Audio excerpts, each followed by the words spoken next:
Hello, hello, hello. Good morning and happy Friday. This is another episode of Content and Coffee where we're going to talk about content this morning. And just so you know the drill, as usual, I usually keep some notes over here to the side.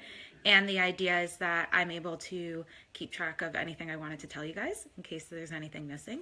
And so if I glance over, don't worry about it. We'll keep things updated. So if you could just get a sense of who I am. If you don't already know, my name is Nikki Nash, and I'm a business coach, and I work with women entrepreneurs who are starting their own online service-based business, so coaches, consultants, things like that. And we also have Delaney, who's here, who does all of our social media for the group. So hello to everyone else, and that's kind of who's on the team here. So some quick housekeeping things. If you have questions about content, please feel free to post them in the group. We have a post where you can either comment and ask your questions, and I'll discuss them either in the next session, or I'll just answer them straight on the post. Or you can use the hashtag #AskNikkiNash, and I'll look for all of those questions and we'll answer them throughout the post. So again, that's just some quick housekeeping. If you haven't watched the posts starting from Tuesday this week, what we've been really talking about is how you can create content that adds value to your dream clients' lives. And to begin there, you really have to get a sense of who your dream client is. So to just do a quick recap of what we discussed yesterday. Yesterday was where we left off, was being in the space where you already have a list of content ideas and things that you have already brainstormed once you stepped into the world of your dream audience. So if you haven't watched the earlier videos, definitely go back. They give you a sense of how you step into the world of your dream client and how you also identify who your dream client is. But where we left off yesterday again was you had a brainstorm list of ideas that you wanted to create content for once you got a great sense of who your ideal client is. And then you started looking at, okay, let me pick a couple of these and pull my actual audience and get a sense of which of the topics would resonate with them most. So yesterday we discussed the way you get in front of your target audience and the way you can actually ask them, hey, do you like A, B, or C content idea better, or which one resonates with you more, or which one would make a bigger difference for your life right now. We suggested you doing a couple of things, or I suggested you do a couple of things. Number one was you start getting access to your dream clients, and it doesn't need to be hundreds of them. It could be 3, 5, 10, whatever you can get your hands on. I really like having a little bit more than just like the 2 or 3, but it absolutely works if you especially can meet with them in person and really spend time with them. But if it's just asking content ideas, I try to have a little bit more of a variety of folks, or a number of folks. And so again, the way you get in front of those folks in order to ask them a question is you have a clear idea of who your dream client is, like crystal clear. And we talked about how to do that in the first video, but you want to get crystal clear on who that person is. And then what you're going to do is you're going to find those folks, and you can do that with your immediate network. So you can ask your family, your friends, people you know, who they have access to that's dream client. So if you know that you have an idea of the person you want to reach, and I believe yesterday we discussed, that woman that's 25 to 35 that's looking to lose those last 10 pounds and really struggled and gave up. If that's your dream client, then you paint that picture to your friends and family, or it could be strangers you meet at a coffee shop, whomever. If they ask you what you're up to, you really describe that person and say, who do you know that fits that description or fits that characteristics? And if they can give you access to those people, then you say, thank you so much. I really just want to ask you a couple of questions, and I'm building content to make a difference for your life in that area of losing those last 10 pounds. And here are a couple of ideas. Would you care more about, healthy recipes? Would you care more about grocery shopping lists so you can make stronger or better decisions at the grocery store? Or do you care more about workouts? And so those are the 3 examples that we gave yesterday. And then you can go to your target audience or your dream client, ask them which they prefer, and then get a sense of which one resonated the most with those folks. And from there, once you have that, okay, these are the few topics or the one topic that I know makes a huge difference for them that I want to start working on right now. Then what you can do is you can go back to kind of the brainstorming board and you want to sit down and go, okay, how can I make really amazing headlines? Now, some of the things that I wanted to talk about before we go deeper into headlines is something that comes up for folks a lot of times when they're between the stage of polling your target audience and coming up with headlines. And there's a couple of things. One, you may get the whole, I don't know how to reach my target audience. I can't find them. What do I do? It could be the actually what I'm talking about is really personal, and I don't want to just start talking to them about losing those last 10 pounds because maybe that's not something that would be appropriate for me to just come up to them and start talking about. And then once I talk to them, how do I know if I have a couple of options, how do I know which one is the better one if I'm split? If everybody says, if I get, 33.3% on each of those three choices, what do I do from there? So I'm going to address all of those three right now, and then we're going to kind of keep going. So with the first one of what if it's you don't know how to reach your target audience or how you can really get a sense of them, I really love posting in Facebook groups. So if you just start looking up in that example of health and wellness Facebook groups or things like that, you can read the guidelines of the Facebook group and say, okay, they say that you can post, request, or get feedback on Fridays. So on Fridays, you go into the group and you start saying, hey, I'm looking for this type of audience. I'd like to connect with them to ask them some questions so that I can make a difference for this area in their life that they're working on. And so you can start there. The other thing that you can do is, and this bridges into the second piece of what if it's sensitive, is you can honestly, instead of just emailing your friends and family or texting them, hey, this is the type of person I'm looking for, you can really have a conversation around what you're trying to do, how it can make a difference for somebody else's life, and train them a little bit in how to best speak about your business. So let's say I have a friend that's trying to lose those last 10 pounds, and she comes to me and she's like, oh, I just can't fit into my old clothes. It's so frustrating. I'm really pissed off about it, and I think I'm going to just toss on my clothes and start over. And what you could do is you can say, you can train, somebody like me or your friend to hear those sorts of words. So what are the things that your friend should look out for or listen for when they're about to speak on your business? And so if you train me to listen for, oh, I'm really frustrated with my clothes not fitting, then the second somebody says that to me, I know exactly what to say about your business, and you've trained me to do so. So let's say you've trained me, and I'll go through the steps of training, but I want to give this example first. Let's say you train me and you go, you know what, I totally understand. I've been there. I actually was reading about or I have this friend. It could be like I was reading about this business, or I have a friend who has this business where she works specifically with women who are looking to lose those last 10 pounds, for example. And she's actually doing a survey right now where she's trying to get a sense of where you're challenged so that she can best serve women like you.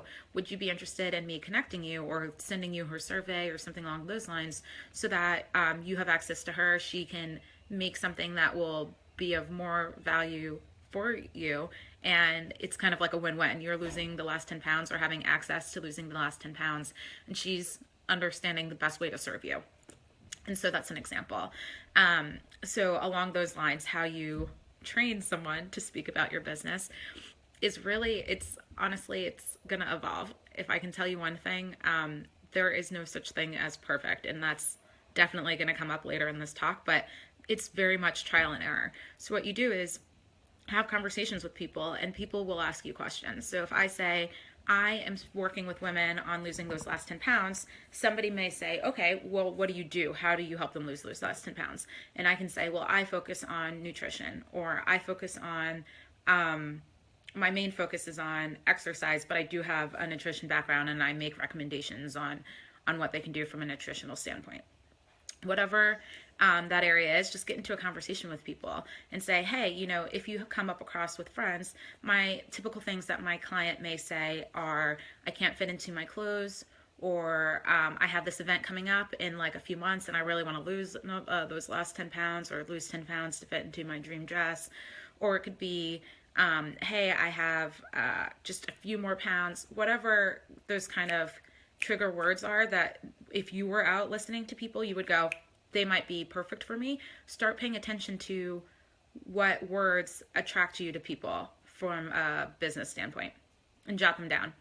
And as you're jotting them down, when you speak to other folks, you can essentially grow your sales force by sharing with friends, hey, here are the types of people I'm looking for, but here are words that when they say this, I know that we should at least start a conversation, or they may be a good fit for me. And so you train, quote unquote, train your friends and family to really start listening for words that would allow you to connect with your dream client. So that's really what to do there. It's going to take time. It may not happen overnight. For me personally, I can give you an example is I didn't even realize that I didn't have, excuse me, I think I'm going to sneeze. Probably won't now that I said it.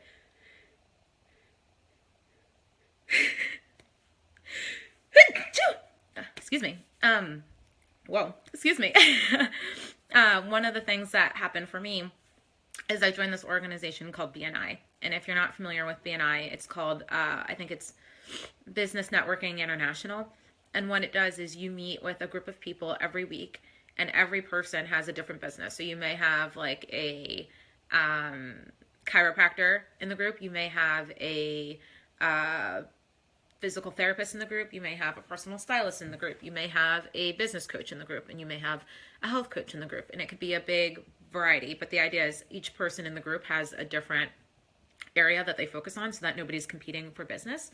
And what you do every week is you just start sharing about your business, and you say, here's what my business is, here's who my dream client is, here's the type of person I'd like you to introduce me to.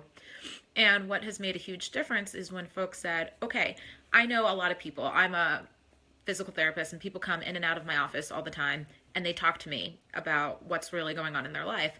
So I'm at the perfect place to be able to make recommendations. What words should I listen for to know that I should recommend that they talk to you?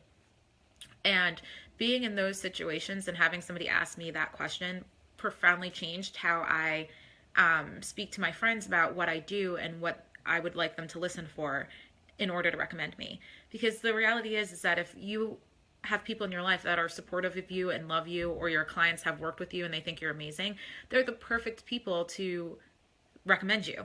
And for them to recommend you, they really need to get a sense of like, oh, which client actually works? I don't know. For me, like I get folks that are like, oh, I know a woman that has a business. I'm like, that's great. I don't work with any woman that has any business. There are specific things that I listen for or look for in certain stages that I like people to be at. So knowing that about myself, I'm able to then enroll other people in referring me at the best of their abilities. So this went on a little bit of a tangent, but one thing I will say, and we'll probably talk about this in a later episode, but if you don't have a dream client, almost like requirements list, I strongly recommend you do that. And you just write out, here are all the things that like I would like for my dream client to have from a quality standpoint. So it could be, hey, I want them to have, this isn't for me, but this could be for somebody else. I want them to already have a track record of losing weight and they're really just stuck on the last 10 pounds. That could be something, because maybe for you, you want to know that they're already committed and they just hit a plateau and you want to push them through that barrier and have them have a breakthrough in that area. That may be something for you. So again, be able to have words that you can have your friends and family or whomever best refer you. Now for especially listen for in those sensitive areas.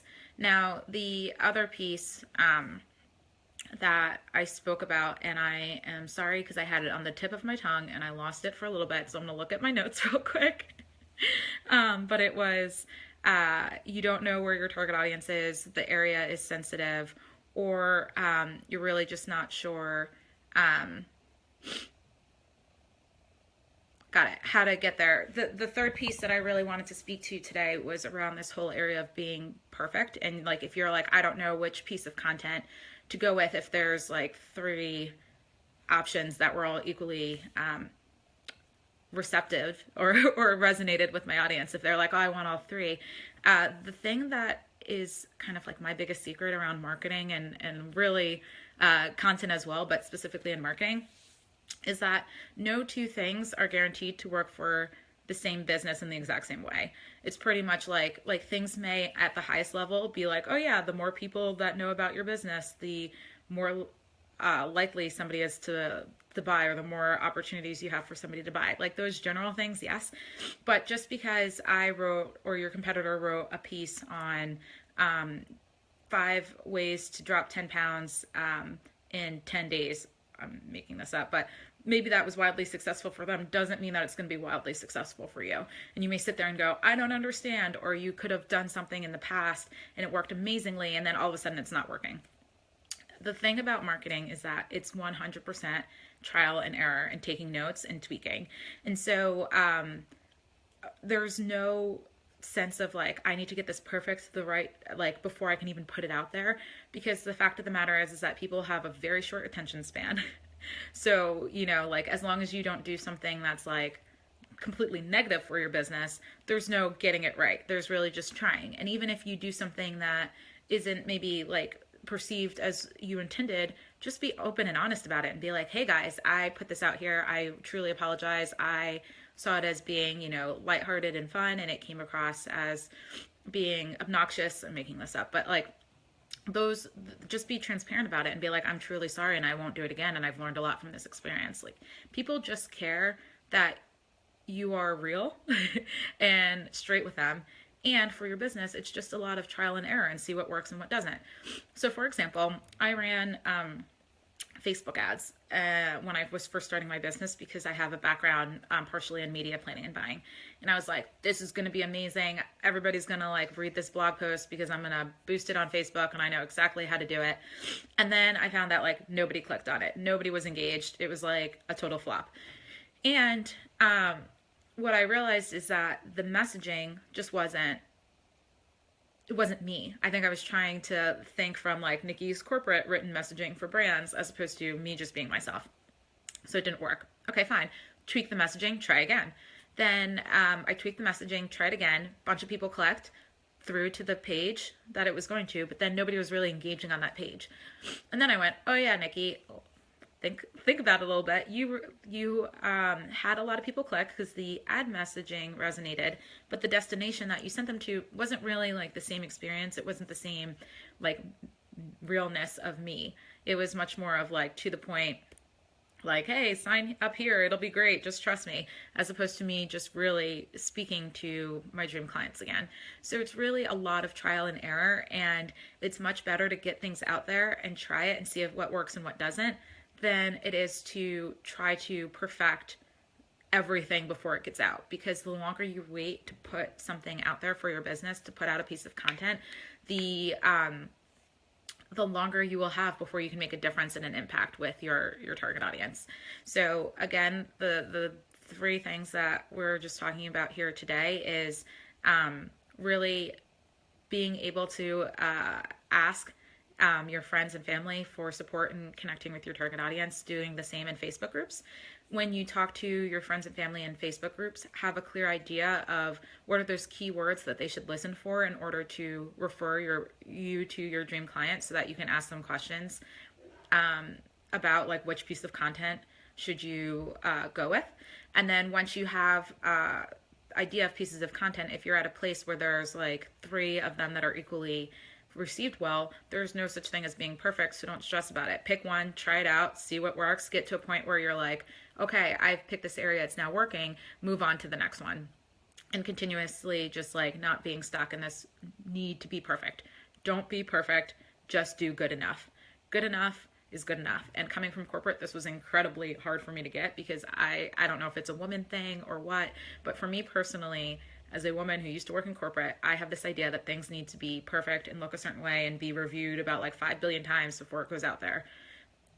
Try something. If it looks professional, like it doesn't need to be, you know, sloppy, but if it looks professional or looks on brand for you, put it out there and see what happens. So those are the things there. Now, once you have an idea of which pieces of content you would like to start writing about, which topics, what you do next is you almost do a little bit of this process over again. You come up with a couple of headlines. And remember, there are things about headlines where somebody's going to look at them in about like 3 seconds or less. maybe really our attention span now is around 8 seconds. So 3 to 8 seconds, if you were able to write something really quickly as a headline that would get somebody to want to read that article, come up with a couple of options, and then ask your target audience again. Now, we are going to spend time much more deeply in headlines next week, because next week is a 5-day challenge, and it's around creating content that converts and really mastering content so that you're able to really attract and sign on your dream client. So that's next week. It's a 5-day challenge. Each day we're going to do something that will take you further down the line of converting your dream client from a content perspective. And so the idea is that today, what I would focus before we get to next week is really going, okay, I am going to, if you haven't already, start brainstorming ideas for content. Reach out to your dream client and use this Facebook group, use people in your life that you know, enroll them in spreading the word about your business and the fact that you want to talk to your dream client, and give them words to listen for. And then once you have spoken to your target audience and you've gotten a sense of categories to focus on for content that will add value to their lives, remember it's the adding value to their lives part, then go off and come up with, pick one and come up with a couple of headlines for it. Don't stress about the headlines being perfect. Literally just jot down some headlines and things that, you know, if you read it in a couple of seconds, you would be on board. Now, if you need some ideas before we get to next week where we really talk about headlines, some places I would look is follow, you know, Huffington Post, Inc., BuzzFeed, follow those sorts of brands on Facebook, or look at their pages, because they use really amazing language. Forbes also does it too, in their headlines that are like, ooh, I want to click that. I call it, like, you know, clickbait or headlines that get you really excited. But start looking at those guys, and next week we'll talk about a little formula that I have for creating headlines that'll really attract your dream client. So again, thank you. This has been exciting. But again, if you can walk away with one thing from today, it's just know that you don't have to have perfect anything for content. It's all trial and error. So go back to the drawing board, start brainstorming ideas if you haven't already, start thinking of headlines after you've spoken to your target audience. And then next week, we'll really get in depth into how you can convert your dream client with content mastery in our 5-day challenge. So that's the deal with that. The last thing I'll say is that if you are interested in speaking with me one-on-one for about 20 minutes to get a sense of where you are now in your business and where you'd like to go, and if and how coaching can make a difference for you, I would love to talk to you. You can schedule that if you go to bit.ly / Nash, Nash, capital N, and then Discovery, capital D. And just go there and you'll be driven to my calendar where you can schedule that 20-minute appointment. So I look forward to speaking to you either in an appointment or next week in our challenge. And this has been awesome, guys. So thank you so much, and I'll talk to you soon. Bye.